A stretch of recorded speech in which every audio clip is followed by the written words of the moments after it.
बोली श्री प्राणनाथ प्यारे की जय। श्री सतगुरु महाराज की जय।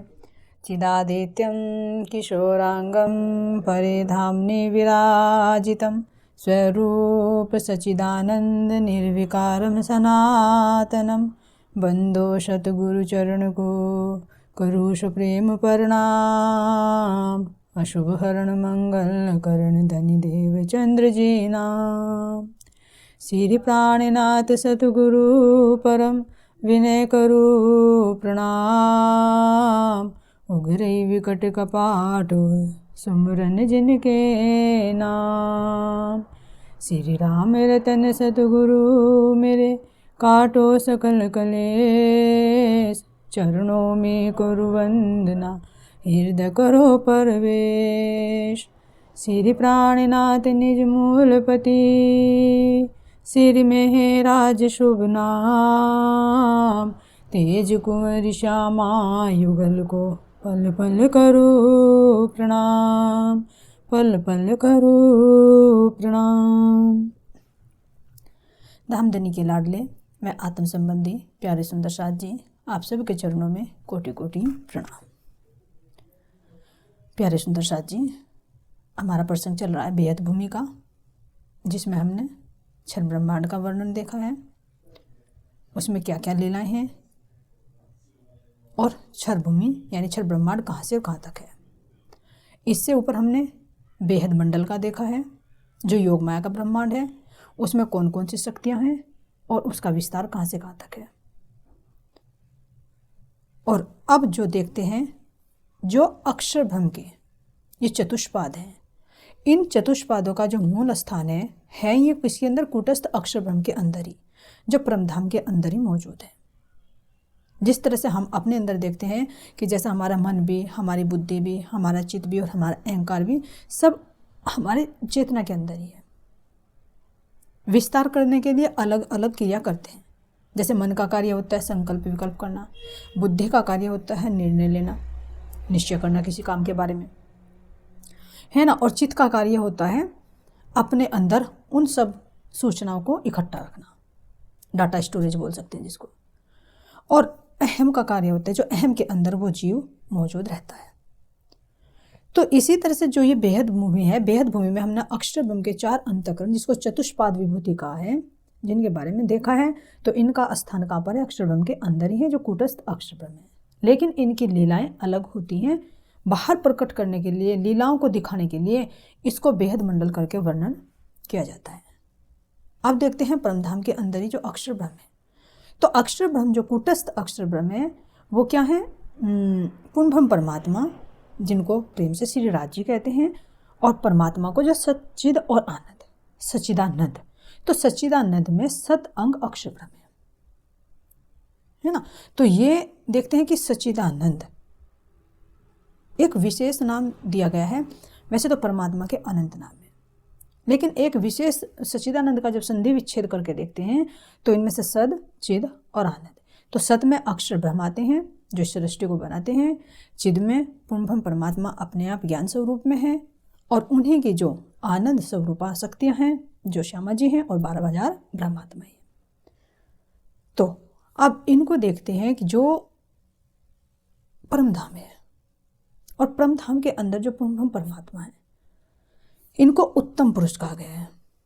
जो हमारी मतलब भागवत गीता के अंदर भी आता है कि द्वावे में पुरुषो लोके क्षर अक्षर एवच क्षर सर्वाणी भूतानि कूटस्थ अक्षर उच्यते उत्तम पुरुष तो अन्य परमात्मने उदाहिता। तो ये जब महाभारत के युद्ध में श्री कृष्ण जी ने अर्जुन को उपदेश दिया, गीता का ज्ञान दिया, तो उसके अंदर पूर्णब्रह्म परमात्मा ने अपने आवेश से युक्त जो साक्ष्यां दिखवाई। क्योंकि राज्य महाराज जी ने, पूर्णब्रह्म परमात्मा ने हर शास्त्रों में कह रहे हैं कि मैंने भांति भांति की साहित्याँ दी हैं, भांति भांति की निशानियाँ दी हैं, ताकि जब मेरी ब्रह्मात्माएं आए तो इन संकेतों को वे पकड़ सकें। तो गीता में श्री कृष्ण जी ने जब उपदेश दिया तो उत्तम पुरुष जो कह के बताया है, तो यही उत्तम पुरुष है। तब इसको हम पहले विस्तार से देखते हैं कि ये परमधाम के अंदर जो परमधाम है, उत्तम पुरुष है, उनका क्या नाम है, क्या स्वरूप है, क्या लीलाएं हैं, और किस तरह से वे अपने धाम में रहते हैं, उनका धाम वो कैसा है। तो नाम, स्वरूप, धाम और लीला। तो पहला हम अब देखते हैं कि जो परम धाम है, तो परम क्यों कहा गया है, यानी सबसे ऊपर, सबसे श्रेष्ठ।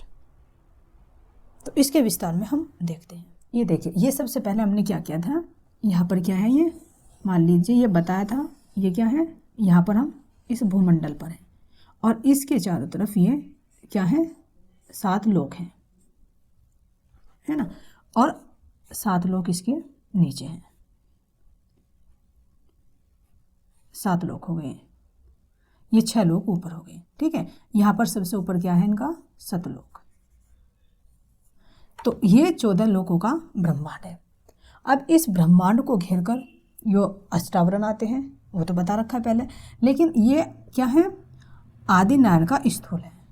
अब स्थूल के ऊपर आदिनारायण का कौन सा पाद आता है, सूक्ष्म पाद। फिर उसके ऊपर क्या आता है हमारा, आदिनारायण का कारण, जिसको कहा है बुद्धि का स्वरूप, और इसके भी ऊपर आता है महाकारण। तो ये क्या हुआ, ये हुई सारा क्षर ब्रह्मांड, यानी जहाँ से ये सब बनता है और मिटता है। तो इसको क्या कहेंगे हम, हद भूमि, या फिर क्या कहेंगे, क्षर पुरुष, जो गीता जी के श्लोक में कहा गया है कि क्षर सर्वाणि भूतानि। तो ये जो क्षर ब्रह्मांड है, ये सब बनता है, मिटता है, और ऐसे करोड़ों ब्रह्मांड बनते और मिटते हैं, जो आदि नारायण के, महाविष्णु के ये 4 शरीर हैं। ठीक है, तो ये कौन सा हो गया सारा, यहाँ पर क्या हो गया, महाविष्णु। अब इससे ऊपर जो यहाँ पे महाशून्य आता है, इस महाशून्य से ऊपर शुरू होती है हमारी बेहद भूमि।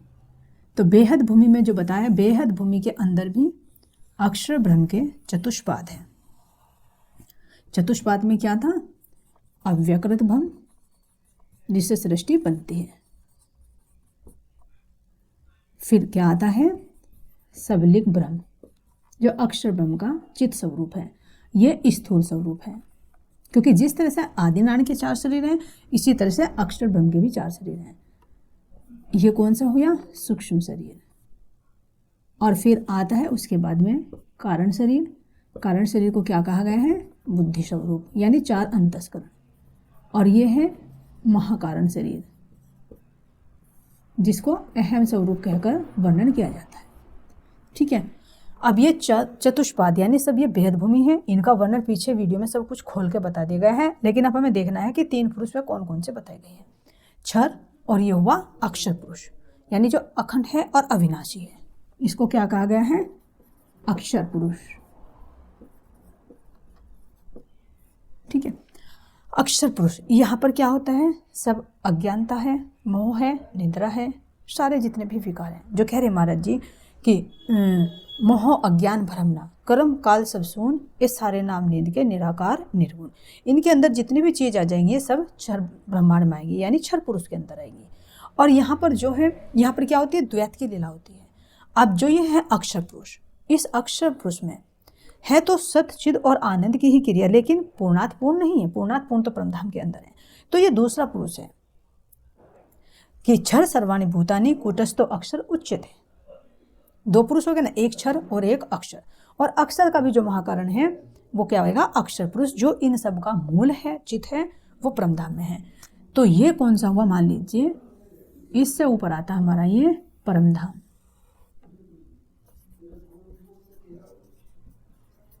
ये परमधाम, परमधाम के अंदर ही यहाँ पर अक्षरधाम आता है, यानी ये जो अक्षर ब्रह्म है, कूटस्थ अक्षर ब्रह्म, उच्चते और उत्तम पुरुष तो अन्य, तो ये उत्तम पुरुष है, पूर्ण ब्रह्म परमात्मा जिनको कहा गया है। तो ये जब क्रिया करते हैं तो अपने इन 4 अंतःकरणों से करते हैं, जिनको कहा गया है बेहद भूमि। और मूल रूप में अक्षर ब्रह्म कहाँ पर रहते हैं, परमधाम के अंदर ही, क्योंकि ये पूर्ण ब्रह्म परमात्मा के सत्ता का स्वरूप है, जो सत्ता का स्वरूप सृष्टि को बनाते और मिटाते हैं। तो अपने इन 4 अंतःकरणों से इस सृष्टि को बनाते हैं और मिटाते हैं। तो उनके इस अव्यकृत और सबलिक के समीक्षण से करोड़ों ब्रह्मांड, करोड़ों महाविष्णु महेश, करोड़ों आदिनाथ प्रकट होते रहते हैं पानी के बुलबुले की भांति, और फिर इसी के अंदर समाहित होते रहते हैं। तो ऐसे जिसको गैलेक्सी बोला गया है, महागैलेक्सी बोला गया है, तो इसके अंदर ऐसे अनंत ब्रह्मांड, जैसे कहे कि हवा में धूल के कण उड़ते रहते हैं, इस तरह से असंख्य जिनकी कोई गिनती नहीं है, ऐसे ब्रह्मांड यहाँ से बनते रहते हैं और मिटते रहते हैं, बनते रहते हैं, मिटते रहते हैं, क्योंकि सब सारा क्या है, ये क्षर ब्रह्मांड है। और इससे दूसरा पुरुष अक्षर पुरुष है, जो राज्य महाराज पूर्ण परमात्मा के हुक्म से सृष्टि बनाते और मिटाते हैं। तो ये तो सूक्ष्म में इनका वर्णन किया गया है, पीछे की वीडियोज में इनका खोलकर बता दिया गया है। अब ये देखते हैं कि अक्षरधाम है जो यहाँ पर रहते हैं, और पूर्ण परमात्मा का अपना ये धाम है। तो ये कौन सा हुआ, अक्षरातीत पुरुष, यानी परमधाम भी कह सकते हैं, और इसके लेंगे तो क्षर, अक्षर और अक्षरातीत,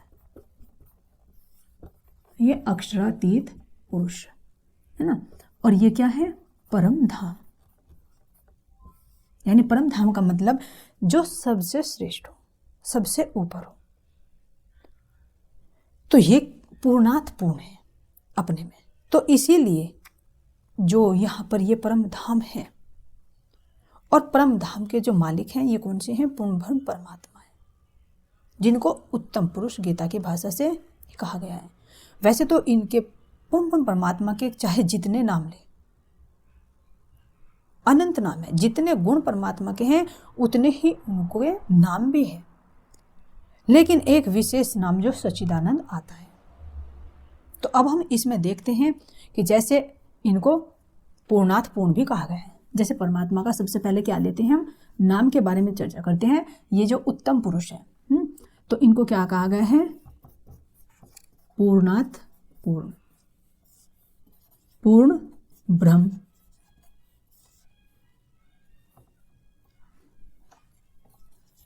तीन पुरुषों में उत्तम होने के कारण पुरुषोत्तम भी कहा गया है, और सद, चिद और आनंद तीनों का समीक्षण होने के कारण इन्हें सच्चिदानंद भी कहा गया है, जो शास्त्र में भी हर जगह इनके नामों का वर्णन होता है। और क्षर, अक्षर और अक्षरातीत, अक्षर से परे होने के कारण इनको अक्षरातीत भी कहते हैं। और अपने ही स्वरूप से ये अनंत रूप धारण करके लीलाएं करते रहते हैं, चाहे परमधाम में ब्रह्मात्माएं हों, पशु पक्षी हों, पेड़ पौधे हैं, जितनी भी यावत सामग्री है 25 पक्षों में, वे सब क्या है, परमात्मा का ही प्रकटीकरण है, उन्हीं की चेतना का प्रकाश है। तो इसलिए उनको क्या कहा है कि अनंत रूप होते हुए भी वे एक रूप हैं, तो इसलिए इनको अनंत भी कहा गया है। और जब एक की ही चेतना अनंत रूपों में विस्तृत हो रही है तो इनको अद्वैत भी कहा गया है। और अब देखते हैं इन्हीं का जो नाम है, कतेब की भाषा से देखें, ये तो हमारे उसमें आ गए। और जो सतगुरु महाराज जी को, धनीदेव चंद जी महाराज जी को जो मंत्र मिला, तो उस मंत्र में उनका नाम क्या रखा गया, श्री कृष्ण। तो श्री कृष्ण नाम शब्दों में, शास्त्रों में भी बहुत जगह साक्ष्य हैं, क्योंकि कह रहे हैं राज्य महाराज जी ने जब कहा कि मैंने तुम्हारे आने से पहले यहाँ शास्त्रों में भांति भांति की साक्ष्य लिखवाई है। तो परमात्मा के तो अनंत नाम है, और अंदर में जाकर देखे तो वो नाम से परे है, क्योंकि एक इंट्रोडक्शन देने के लिए, उनको गुणों का परिचय कराने के लिए उनके नाम कहे जाते हैं। तो जो शुरू में नाम बताया गया है कि उन्होंने जो मंत्र दिया, और मंत्र में बताया कि मेरा नाम श्री कृष्ण है, यानी कृष्ण, यानी जो अपनी तरफ को आकर्षित करता है और जो आनंद का भंडार है। और फिर इनमें देखते हैं यहाँ पर, अगर ये कहे कि परमात्मा क्या है, कतेब की भाषा से कहे तो इनको क्या कहा गया, खुदा। खुदा, खुदा का मतलब जो स्वहते ही है, खुद कहते हैं ना कि मैं अपना काम खुद कर लूंगी, तो खुद का मतलब जो स्वहते ही, वो किसी पर डिपेंड नहीं है, अपने में वो आत्मनिर्भर है, जो चाहे वो कर सकते हैं, तो इसलिए इनको खुदा भी कहा गया है। और कतेब की भाषा से देखें तो इनको क्या कहा गया है यहाँ पर, नूरे जमाल। नूरे जमाल कहा गया है कतेब की भाषा से। और जो एक इंट्रोडक्शन दिया है कि इन सब के ये स्वामी है, तो स्वामी होने के कारण क्या कहा गया इनको? साहिब भी कहा गया है, क्योंकि परम धाम में वो साहिब ही तो दिखाने के लिए इश्क रब्द हुआ। एक पातशाही अरस की, दूजा वाहिदत का इश्क, सो दिखलाने रूह को दिल में लिया मायक। तो राज्य महाराज जी ने इश्क और साहिबी दिखाने के लिए, तो जब रूह ने देखा कि वास्तव में इन सब पर इन्हीं पूर्ण परमात्मा का ही हुक्म चलता है, तो इसलिए इनको क्या कहा गया है? साहिब भी कहा गया है। और जो महाराज जी उसमें कह रहे हैं, साहिब तेरी साहिबी भारी, कौन उठाए तुझ भिन केरी, सब दई मेरे सिर सारी। तो सतगुरु महामति प्राणनाथ जी कह रहे हैं कि जो परमात्मा की साहिब की साहिबी है उसको कोई नहीं उठा सकता। ये तो राज्य महाराज जी ने अपनी कृपा से मुझे ये जिम्मेदारी दी है कि मैं उस पूर्ण परमात्मा का यहाँ पर रोल अदा करूँ, तो इसलिए उनको साहिब भी कहा जाता है। और वे हर गुण से, हर तरह से परिपूर्ण है, तो परिपूर्ण होने के लिए इनको धनी भी कहा जाता है। कृपया, अधिक कृपया करने के कारण उनको कृपयालु भी कहा जाता है। मेहर करने के कारण उनको मेहरबान भी कहा जा सकता है। अपनी रूहों के वे आशिक हैं, तो इसलिए उनको आशिक भी कहा जाता है। जो राज्य महाराज जी ने कहा कि आशिक मेरा नाम, रूह अल्लाह आशिक मेरा नाम। तो यानी इनसे क्या पता चला कि जितने भी राज्य महाराज जी के जितने भी पूर्ण परमात्मा के नाम है वे सब गुणों का प्रकटीकरण है। और जो एक विशेष नाम है श्रीराज, तो श्रीराज क्यों?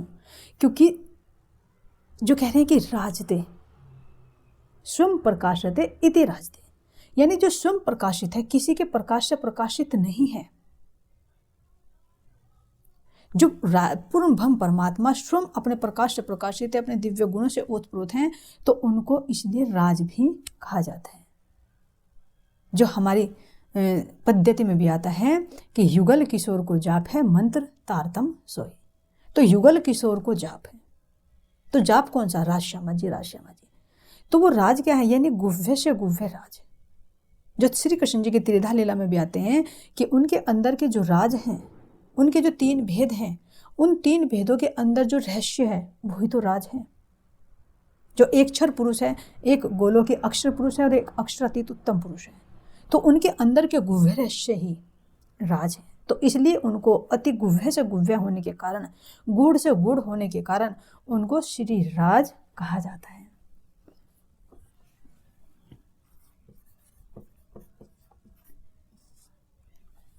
तो ये तो नाम लिखे हैं, लेकिन जितने भी राज्य महाराज जी के पूर्ण परमात्मा के गुणों को देखें तो वे अनंत हैं। लेकिन कब तक? बाहर उसको संकेत में देने के लिए, नहीं तो जब इसके अंदर, चेतना के अंदर उतरते हैं तो उसमें एक एहसास है। नहीं तो अक्षरातीत में भी महाराज जी कह रहे हैं कि जैसे अभी पूर्णात पूर्ण कहा गया है कि यानी हर गुणों से पूर्णात पूर्ण। जो कह रहे हैं कि पूर्णमिदं पूर्णमदं पूर्णात् पूर्णमुदच्यते पूर्णस्य पूर्णमादाय पूर्णमेवा वशिष्यते, यानी जो अपने में पूर्णात पूर्ण है, लेश मात्र भी कमी नहीं है, उसमें से जितना बाहर प्रकट करो वो फिर भी पूर्ण है, जितना उसमें जोड़ो वो फिर भी अपने में पूर्णात पूर्ण है, जिसमें घटत बढ़त नहीं होती। इसीलिए कह रहे कि परमधाम में जितनी भी यावत सामग्री है, जितनी भी चीज़ें हैं, उन चीज़ों को ले लो, लेकिन फिर भी वो अपने में पूर्णात पूर्ण है। वहाँ पर कोई घटत बढ़त नहीं है, कोई नया पुराना नहीं होता, लेकिन फिर भी वो अपने में पूर्णात पूर्ण है। अब देखते हैं, इसमें कहा गया है पूर्ण ब्रह्म। तो एक तो पूर्णात पूर्ण है ही, एक पूर्ण ब्रह्म यानी जो पूर्ण ब्रह्म, ब्रह्म से न्यारे। एक अक्षर ब्रह्म भी पूर्ण है, सत चिदानंद, लेकिन इनके अलग अलग भागों में है, सत, चिद और आनंद, और इसमें सच्चिदानंद तीनों है। लेकिन राज्य महाराज जी के पूरे परमधाम के अंदर तो क्या है? वो पूर्ण ब्रह्म है, इन सब में पूर्ण है, इनमें अंश रूप से हैं, तो उसमें पूर्णात पूर्ण है। अब ये पुरुषोत्तम जो नाम दिया गया है, पुरुषोत्तम क्यों? यानी गीता के माध्यम से गया है कि एक क्षर पुरुष, एक अक्षर पुरुष और एक उत्तम पुरुष। तो इन तीनों पुरुषों में जब तुलना की जा रही है तो उसको क्या कहा गया है? पुरुषों में उत्तम, यानी सुपरलेटिव डिग्री। जब देखते हैं 3 डिग्रियां होती है, पॉजिटिव, कंपैरेटिव और सुपरलेटिव। तो सुपरलेटिव में पुरुषोत्तम, यानी इन तीनों पुरुषों में उत्तम पुरुष। आप देखते हैं यहाँ पर आया सच्चिदानंद, सद, चिद और आनंद। तो सत क्या है? यानी जो सत हमेशा है, था और रहेगा, जिसमें कोई परिवर्तन नहीं होता। अब ये देखते हैं जो ब्रह्मांड है या हमारा अपना शरीर देखते हैं कि हमारा शरीर क्या है, घटता है, एकदम खत्म हो जाता है, बनता है, मिटता है, धीरे धीरे बढ़ता रहता है, फिर घटता रहता है और एक दिन वो समाप्त हो जाता है। लेकिन इसके अंदर जो चेतन तत्व है वो थोड़े घटता या बढ़ता है, वो थोड़े जन्म लेता है या मरता है, ये शरीर में परिवर्तनशील है। तो इसी तरह से देखते हैं कि जो परमात्मा का जो अंग है वो सत्य है, जिसको किशोर स्वरूप भी कहा गया है। तो किशोर स्वरूप का मतलब ये नहीं है कि वो कभी बच्चा था और अब किशोर है, फिर वो युवा हो जाएगा और फिर वो बूढ़ा हो जाएगा। नहीं, यहाँ पर सत का मतलब है कि जो हमेशा वो एक रूप है और एक रूप के अंदर ही सब रूप, सब रस, सब रंग झलकते हैं, उसमें कोई घटत बढ़त नहीं होती। तो इसलिए क्या है, वो सत है। और चिद रूप में यानी ज्ञान से परिपूर्ण है, जिसको कहा गया चिदति ज्ञान स्वरूपा, यानी चित्त के अंदर ज्ञान है, पूर्णात्पूर्ण ज्ञान है, परमधाम का भी ज्ञान है, अक्षर ब्रह्म का भी ज्ञान है, इस हद भूमि का भी ज्ञान है।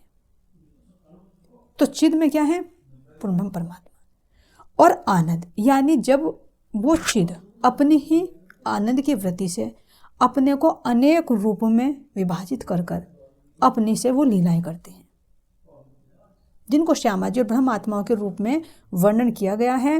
नहीं तो है वो पूर्ण परमात्मा की ही चित्त की अपनी वृत्ति, आनंद वृत्ति। तो उनके अंदर आनंद है, यहाँ की तरह सुख और दुख नहीं है। तो तीनों को मिलाकर बनता है सद, चिद और आनंद। जो वर्णन आता है कि चिदादित्यम किशोरांगम परे धामनि विराजितम स्वरूप सच्चिदानंद निर्विकारम सनातनम। तो चिदादित्यम किशोरांगम, जो चिद है और आनंद है, तो कैसा स्वरूप है, किशोरांगम। चिदादित्यम किशोरांगम परे धामनि विराजितम, यानी इस परम धाम के अंदर विराजमान है। स्वरूप सच्चिदानंद, स्वरूप कैसा है, सच्चिदानंद। स्वरूप सच्चिदानंद निर्विकारम, कोई विकार नहीं है। सच्चिदानंद स्वरूप निर्विकारम परे धामनि विराजितम। तो इस परम धाम के अंदर पूर्ण ब्रह्म परमात्मा अपने किशोर स्वरूप से विराजमान है, जो सत्य है और सनातन है और आनंद से, ज्ञान से परिपूर्ण है। तो इसलिए उनके स्वरूप को क्या कहा गया है, सच्चिदानंद। अब अक्षरातीत, तो इस क्षर, अक्षर और अक्षर से परे होने के कारण इसको अक्षरातीत पुरुष भी कहा जाता है। अब ये कह रहे हैं कि यहां तक तो शब्द आते हैं, लेकिन ये अक्षरातीत, तो अक्षरातीत भी जो कहा जा रहा है तो वो शब्दों में कहा जा रहा है। नहीं तो कीर्तन ग्रंथ के अंदर महाराज जी कह रहे हैं, अक्षर अक्षरातीत कहियत सो भी कहियत है ईद, शब्दातीत क्यों पावई ये जो दुनिया हद। तो कह रहे हैं कि जो मैंने अक्षर और अक्षरातीत कहा है, यो भी कहियत है ईद, शब्दों में कहा जा रहा है। क्यों कहा जा रहा है, ताकि यहाँ पर आकर उसको कुछ समझ सके। उस शब्दातीत को शब्दों में लाकर वर्णन किया जा रहा है। इसीलिए कह रहे हैं कि अक्षर अक्षरातीत कहियत सो भी कहियत है ईद, शब्दातीत क्यों पावई ये जो दुनिया हद। तो यहाँ हद के जो जीव हैं, इस अज्ञानता में जो रहते हैं, सौपन की बुद्धि में जो रहते हैं, तो ये तो इस शब्दातीत को भी नहीं पा सकते, क्योंकि प्रणव ब्रह्म से शब्द प्रकट होता है। तो शब्द से परे जो ब्रज और रास है, तो उस शब्दातीत को भी नहीं पा सकते, तो अक्षरातीत की बात कैसे करें।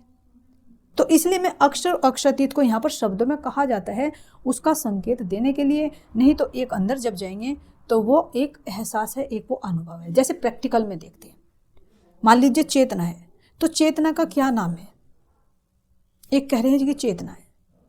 अब वो चेतना जिस भी तन में डल जाती है तो उस तन का नाम रखा जाता है। किसी पक्षी में चली गई तो पक्षी का नाम रखा जाएगा, पशु में चली गई पशु का नाम रखा जाएगा, पुरुष में चली गई पुरुष का नाम रखा जाएगा। तो नाम किसका रखा गया, शरीर का। और जैसे ही शरीर खत्म होगा नाम भी खत्म। तो चेतना का क्या नाम है, तो उस चेतना जब वो क्रिया करती है, उसके अंदर जो गुण है, उन गुणों के आधार पर उसका ये नाम रखा गया है। इसलिए कह रहे हैं कि अक्षरातीत भी मैं यहाँ पर कह रहा हूं, लेकिन अक्षरातीत भी शब्द हुआ। लेकिन अगर महाराज जी कह रहे कि मैं शब्दों में वर्णन ना करूं तो करूं कैसे, क्योंकि पूरे परमधाम का वर्णन कह रहे कि अरस मता अपार है, शब्द में ना आवे बिना सुमार। ताथे लाऊं सुमार में जो रूसों को रे विचार, कि जो परम धाम है अक्षरातीत है, एक शब्द तो क्या अक्षर भी नहीं पहुंच सकता। एक वो एहसास है आत्मा का। तो अगर उसको मैं यहाँ, मेरी रूहें, मेरी सूरताएं यहाँ आई हैं और हद के जीव के साथ में जुड़ गई हैं, तो मैं इसलिए वहां के परमधाम की एक एक चीज का वर्णन यहाँ का मसाला लेकर वर्णन कर रहा हूं। परमधाम का जो वर्णन किया है, ले मसाला इतका, अरस बका वर्णन करत लेत मसाला इतका, यही के शब्दों का संकेत पकड़कर उस परमधाम का वर्णन किया गया है, इसलिए उसको क्या गया है अक्षरातीत। अब अनंत, वे अनंत रूप धारण करते हैं। जिस तरह से यहाँ पर देखते हैं कि जो पूरी सृष्टि है ये किसका विस्तार है, आदिनारायण का विस्तार है। उनकी चेतना का एक आभास है जो जीव है, और जीव से जो सब चीज बन रही है, जड़ और चेतन, तो जो जितनी भी चीज हैं उन सब में एक नारायण की चेतना का ही तो आभास है। तो जब यहां पर वो अनंत रूप धारण कर सकते हैं जो काल माया का ब्रह्मांड है, तो फिर राज्य महाराज जी के लिए क्या असंभव है। जिस तरह से श्री कृष्ण जी ने जब द्वापर के अंदर जब बछड़े चराने वन में गए हुए थे, तो ब्रह्मा जी को जब शंका हुई तो ब्रह्मा जी ने उनके सारे बछड़े और ग्वाल बाल चुरा लिए। तो जैसे उन्होंने चुरा लिए उनके परीक्षा लेने के लिए, तो श्री कृष्ण जी ने क्या किया, अपने ही स्वरूप से सारे ग्वाले, सारे बछड़े सब बना दिए। तो उनके अंदर है तो एक श्री कृष्ण जी का ही मूल, लेकिन वो अनंत रूप में हो गया। अनंत तरह के ग्वाल हैं, अनंत अलग अलग तरह के ही गायें, वो बछड़े हैं, तो सब हैं तो श्री कृष्ण जी से। तो इसलिए उन्होंने एक होते हुए भी अनंत रूप धारण कर लिए, और फिर उन अनंत को अपने अंदर समाहित कर लिया जब ब्रह्मा जी ने छोड़े। तो जब कालमाया के ब्रह्मांड में भी पूर्ण परमात्मा यहाँ नश्वर तन में भी आकर ऐसी दिव्य लीलाएं कर सकते हैं, तो फिर परमधाम में क्या असंभव है। योग माया में देखते हैं रास के अंदर भी उन्होंने अनंत रूप धारण किए, अपनी ही योग शक्ति से सारी सखियां बना दी, सारे योग माया की पेड़ पौधे, भूमि, आकाश, जितने भी 5 तत्व हैं, चंद्रमा है, सूर्य हैं, जितनी भी चीजें बनाई अपने अंदर से ही तो विस्तार की। तो इसी तरह से परमधाम में वो चेतना एक होते हुए भी अपने आप को वो अनंत रूप में धारण करती है, तो इसलिए उनका रूप क्या है, अनंत है। और इसी तरह से राज्य महाराज जी जब यहाँ पर आए हैं, तो यहाँ पर भी उन्होंने वैसे तो अपने आवेश से अनेक तनों से लीला करें, लेकिन 5 विशेष रूप धारण किए। जैसे पहले ब्रज में बाल रूप धारण किया, फिर रास में किशोर स्वरूप धारण किया है, फिर अरब में आए तो मोहम्मद साहब जी के रूप में आए, और फिर धनी देवचंद जी महाराज जी के रूप में हैं, और फिर श्री महाराज जी ठाकुर जी के रूप में प्राणनाथ जी कहलाया। तो इन्होंने अनंत रूप धारण कर, तो रूप फिर परमहंसों के रूप में अपने आवेश से लीलाएं की। तो एक होते हुए भी उन्होंने कितने रूपों में लीलाएं की, तो इसीलिए तो वे अनंत है। लेकिन अनंत होते हुए भी वे एक रूप है, उन सब के अंदर एक चीज है, तो वो क्या है, अद्वैत। इसलिए परमात्मा क्या है, अद्वैत स्वरूप है। अब देखते हैं जो श्री कृष्ण नाम आया है, श्री कृष्ण यानी श्री जो पूरी शक्तियों से, पूरे गुणों से, पूरी संपदा से कहे भरपूर है, और कृष्ण जो अपनी तरफ को खींचते हैं, आकर्षण है, और जिनके अंदर आनंद है, तो वे पूर्णात्पूर्ण है, हर संपदा से परिपूर्ण है। तो इसीलिए तो उनको धनी भी कहा गया है। आनंद उनके अंदर है, आकर्षित करते, तो इसलिए इनका स्वरूप सुंदर है।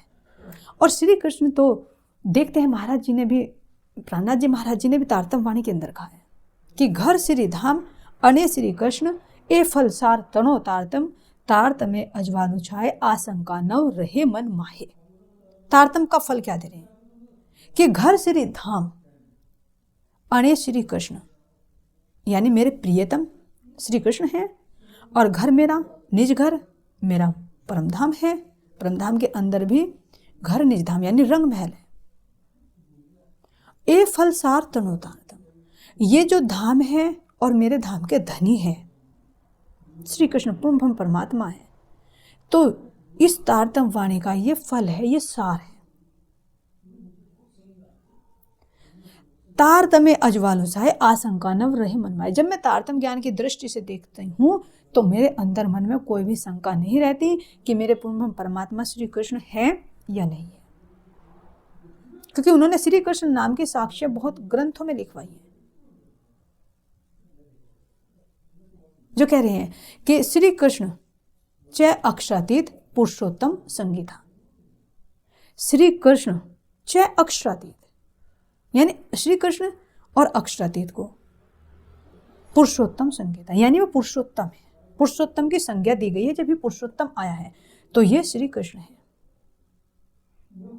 और इसी के साक्षी के लिए भी श्री कृष्ण नाम के लिए ही कबीर दास जी ने भी, जो राज्य महाराज जी ने अपने आवेश शक्ति से उनसे कहलवाया, नाम अहे श्री कृष्ण अक्षर पार जो देव सोई सच्चिदानंद है लख अखंडता भेद। नाम अहे श्री कृष्ण अक्षर पार जो देव सोई सच्चिदानंद है लख अखंडता भेद। जो उन्होंने कहा कि परमात्मा में से 9 लाख कोस दूरी पर रह गई। कह रहे हैं कि जा घर में अबला बसे बहे प्रेम के पूर और ता घर मद से दूर है कह गए दास कबीर। तो इस परम धाम की साक्षी दी उन्होंने, किससे दिलवाई उन्हें पता नहीं, लेकिन ये राज्य महाराज जी के हुक्म ने उनसे कहलवाया है। तो इसीलिए मैं कह रही हैं कि नाम अहे श्री कृष्ण अक्षर पार जो देव सोई सच्चिदानंद है लख अखंड ताभेद। उसके भेद को लखो कि वो सच्चिदानंद वो श्री कृष्ण कौन सा है। अब कतेब की भाषा से देखते हैं तो कतेब की भाषा से सतगुरु महाराज जी ने पूर्ण ब्रह्म परमात्मा को क्या कहा गया है, नूरे जमाल। तो कुरान के अंदर भी उनकी जो स्वरूप है उनको भी अमृत सूरत कहा गया है, उनके धाम को अर्श अजीम कहा गया है, और जो पूर्ण ब्रह्म परमात्मा है जिसको वेद में परमात्मा कहा गया है और कतेब की भाषा से नूरे जमाल कहा गया है। तो नूरे जमाल क्या है, यानी वो जो नूर है वो प्रकाश है, एक अथाह भंडार, बहुत ज्यादा नूर प्रकाश होने के कारण एक प्रकाश पुंज, तो इसलिए उसको नूरे जमाल कहा गया है। और हमारे शास्त्रों में भी देखते हैं तो इसको क्या कहा गया, ज्योति। जो कह रहे हैं कि परमात्मा परम ज्योति, परमात्मा का स्वरूप कैसे बताया गया रहा, परम ज्योति, यानी एक तो ज्योति ये भी है, ज्योति स्वरूप भी है, इसका भी प्रकाश है, इसका भी प्रकाश है, लेकिन ये क्या है, परम ज्योति, परमात्मा परम ज्योति। और वो ज्योति कहाँ पर रहती है, उसको क्या गया है, परम धाम परागति, यानी क्या है, जो परम ज्योति वो रहती है कहाँ पर रहती है, परम धाम में। परम ज्योति है तो उसका धाम भी परम धाम है।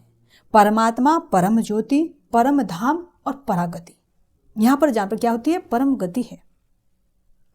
सर्व वेदांत सारोहम सर्व शास्त्र सुनिश्चितम, सारे वेदों का ये सार है और सारे शास्त्रों ने सुनिश्चित किया है।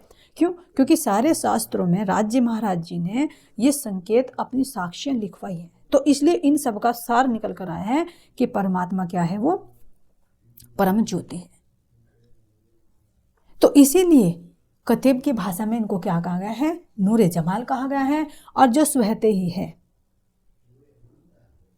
जो कह रहे हैं कि राजते इति प्रकाशते, जो स्वयं प्रकाशते हैं, स्वयं प्रकाशित हैं और स्वयं अपने आप सारा कार्य करते हैं, तो वे क्या है, खुदा है।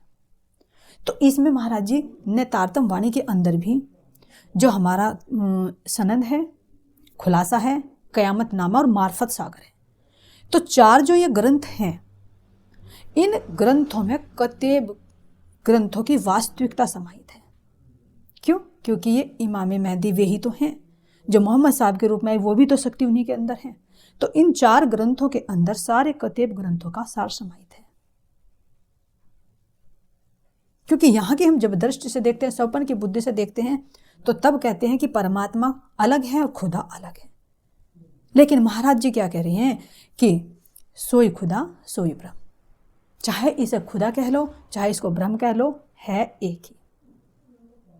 तो इसलिए वेद का और कतेबों का एकीकरण करते हुए भी महाराज जी क्या कह रहे हैं कि जो कछु कहिया वेद ने सोई कहिया कतेब, जो कछु कहिया वेद ने सोई कहिया कतेब, 2 बंदे एक साहिब के लड़त बिना पाए भेद।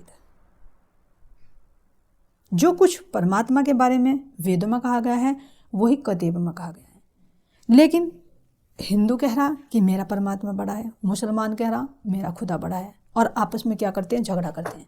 तो इसलिए महाराज जी कह रहे हैं कि अपने आपस में जो लड़ रहे हैं, किसके बिना, बिना भेद जाने। नहीं तो दोनों बंदे एक साहिब के, दो बंदे एक साहिब के, लड़त बिना पाए भेद। तो यहाँ द्वैत की दुनिया में आकर, द्वैत की भूमि में आकर सबकी बुद्धि में द्वैत आ गया। तो एक परमात्मा को भी अलग अलग रूपों में देखने लगे, अलग अलग नाम रख दिए, अलग अलग वेशभूषा कर ली। जो महाराज जी वाणी में, तारतम वाणी के अंदर कह रहे हैं कि जुदे जुदे नाम गावे, जुदे जुदे भेख अनेक, जो कोई झगड़ो आप में, धनी सबों का एक। यहाँ आकर तुमने, कोई कह रहा अपने आप को हिंदू, कोई मुसलमान, कोई सिख, कोई ईसाई, लेकिन है तो सबका एक ही परमात्मा, एक ही पूर्ण परमात्मा। लेकिन यहाँ आकर जुदा जुदा नाम रख लिए। कोई कह रहा है कि खुदा कह रहा है, कोई कह रहा है परमात्मा, और आपस में क्या करते हैं, लड़ते हैं। क्यों, बिना पाए भेद। और यहाँ की देह की दृष्टि से कहने लगे कि महाराज जी जो कह रहे हैं कि हिंदू कहे मैं उत्तम और मुसलमान कहे मैं पाक, लेकिन महाराज जी क्या कह रहे हैं, दो मुट्ठी एक खाक की, एक राख और दूजी खाक। दोनों के वजूद इस मिट्टी से बने हुए हैं। मरने के बाद क्या होगा, एक राख हो जाएगी जिसको जला दिया जाएगा, और एक को दफना दिया जाएगा, वो खाक हो जाएगी। और अपने आप को क्या कह रहे हैं देह की दृष्टि से, कि मैं उत्तम हूं, मैं पाक हूं। लेकिन महाराज जी कह रहे हैं कि इसकी वास्तविकता को समझो। जो कुछ वेदों में कहा गया है वही कतीबों में कहा गया है, बस भाषा का अंतर है। इसमें खुदा कहा गया है, नूर जमाल कहा गया है, इसमें हम परम ज्योति कह रहे हैं, और अपने घर को परमधाम कह रहे हैं, परमधाम परागति, उसमें अर्श अजीम कहा गया है। तो केवल भाषा का अंतर है, नहीं तो परमात्मा सबका एक है।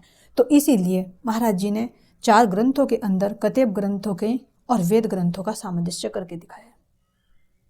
यही तो झगड़ा मिटाना था कि साहेब आए इंजमी कारज करने तीन, झगड़ा सबन का मिटने, या दुनिया या दीन। लेकिन फिर भी जो पूर्ण परमात्मा अक्षरातीत महामती श्री प्राणनाथ जी पर विश्वास नहीं लाएगा, तो वो अज्ञानता के कारण यहाँ पर देह दृष्टि को रखकर आपस में झगड़ता ही रहेगा। और वो तो झगड़ ही रहे। हम तारतम वाणी को लेकर भी हमारे अंदर घर्षण से बनता है कि परमात्मा का वो नाम नहीं है, वो नाम नहीं है, वो नाम है, तो हमारे अंदर कौन सी जागृति है। चाहे साहिब कहो, चाहे धनी कहो, चाहे कृपालु कहो, चाहे श्री कृष्ण कहो, चाहे साहिब कहो, है तो हमारे प्रियतम। अगर मेरे पति के 2 नाम हो तो क्या वो दूसरा पति बन गया? है तो वो एक ही। अंदर चेतना में एहसास करेंगे तो वहां पर कोई झगड़ा नहीं है। नहीं तो महाराज जी वाणी के अंदर भी क्या कर रहे हैं कि जो कह रहे हैं कि कूटस्थो अक्षर तद धामनी, कूटस्थ एवं तद धामनी, कृष्ण दर्शन लालसम, नित्य प्रियाति पर में प्रेम पूरीता मानस। तो जो श्री कृष्ण कूटस्थ अक्षर ब्रह्म है, वे क्या करते हैं, कूटस्थ एवं तद धामनी, कूटस्थ अक्षर ब्रह्म अपने धाम से कृष्ण दर्शन लालसा, श्री कृष्ण पूर्ण परमात्मा के दर्शन करने के लिए नित्य जाते हैं। नित्य प्रियाति पर में प्रेम पूरीता मानस, नित्य प्रति जाते हैं। और कैसे, हृदय में उमंग प्रेम भरकर जाते हैं। तो श्री कृष्ण आया है। और दूसरे में देखते हैं खिलवत में महाराज जी क्या करें, जो किन्हू पाया नहीं, जो किन्हू पाया नहीं, सो जाता रोज दरबार, साहेब अर्श अजीम के करने नित दीदार। देखिए क्या कह रहे हैं, जो किन्हू पाया नहीं, सो जाता रोज दरबार, साहेब अर्श अजीम के करने उत दीदार। साहिब भी आया है और श्री कृष्ण भी आया है। तो दोनों क्या है, मेरे धाम धनी है, मेरे प्रियतम है। जिस नाम से भजोगे वो उसी नाम से खुश हो जाएगा। क्योंकि महामती श्री प्राणनाथ जी पन्ना जी में जब लीला करते थे तो कह रहे हैं कि जो जिस रूप में चाहता था वो उसी रूप में दर्शन देते थे। तो इसलिए ये मतभेद नहीं है। एक उस चेतना का एहसास करना है कि वो चेतना आखिर चेतन चित्त क्या है। और इसमें धनी गुणों से भरपूर हैं तो धनी भी कहा गया है, वे कृपया के सागर हैं तो कृपालु कहा गया है। मेहर करते हैं अपनी रूह पर, अक्षर ब्रह्म पर, इन जीवों पर, इस 14 लोक ब्रह्मांड पर जो इसको अखंड दिया, देवी देवता जो अब तक राह देख रहे थे, इन सब पर जो कृपया की, और अपनी रूहों के वे आशिक हैं। जो अपनी रूह को यहाँ खेल दिखाया, लेकिन खेल में उनसे पहले ही आ गए हैं। हमसे आगू आए श्री राज, हमको खेल दिखावन काज, तो इसलिए इनको आशिक भी। तो ये तो बहुत कम है, लेकिन वाणी के अंदर देखेंगे तो उनके अनंत नाम है। तो इन अनंत नामों में से होते हुए कहते हैं कि तारतम वाणी के अंदर श्री कृष्ण नाम भी आया है, साहिब भी आए हैं, और श्री राज कहते हैं कि राज शब्द भी चौपाई में नहीं, लेकिन फिर भी कितने प्यार से कहते हैं। तो क्यों है, शास्त्रों में भी इसकी साक्षी है जो राज जी महाराज जी ने लिखवाई है। तारतम वाणी के अंदर जो महाराज जी एक चौपाई में कह रहे हैं कि निराकार बैकुंठ पर तिन पर अक्षर भ्रम, अक्षरातीत भ्रम तिन पर यो कहें ईशा का इलम। निराकार बैकुंठ पर, ये निराकार है, निराकार के पास क्या है, बैकुंठ है। निराकार बैकुंठ पर तिन पर अक्षर भ्रम और अक्षरातीत भ्रम तिन पर यो कहें ईशा का इलम। यानी ईसा मसीह ने बाइबल में ये संकेत दिया है कि एक पूर्ण ब्रह्म परमात्मा इन सबसे अलग कैसे। तो उसके अंदर ही जो वर्णन भी आता है कि परमात्मा के लिए जो शब्द प्रयोग किए गए हैं उन्हें कहा गया है लॉर्ड ऑफ लॉर्ड्स,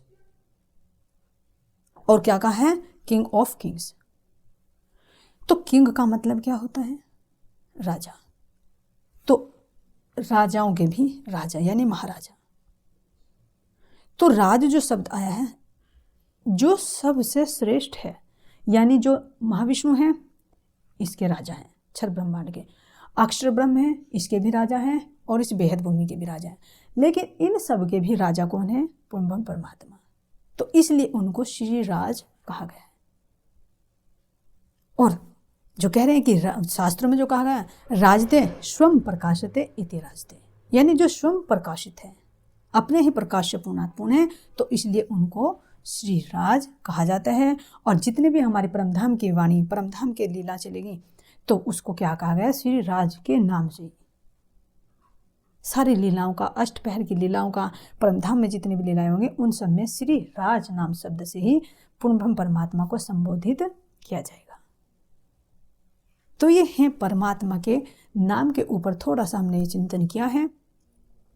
अब इससे आगे देखेंगे हम कि परमात्मा का जो स्वरूप है, तो वो स्वरूप कैसा है, जिसको कतेब की भाषा से अमृत सूरत कहा, और हमारे वेद की भाषा से और तारतम वाणी के माध्यम से किशोर स्वरूप कहा है। उसके बारे में आगे वर्णन करेंगे। बोलिए श्री प्राणनाथ प्यारे की जय, श्री सतगुरु महाराज जी की जय।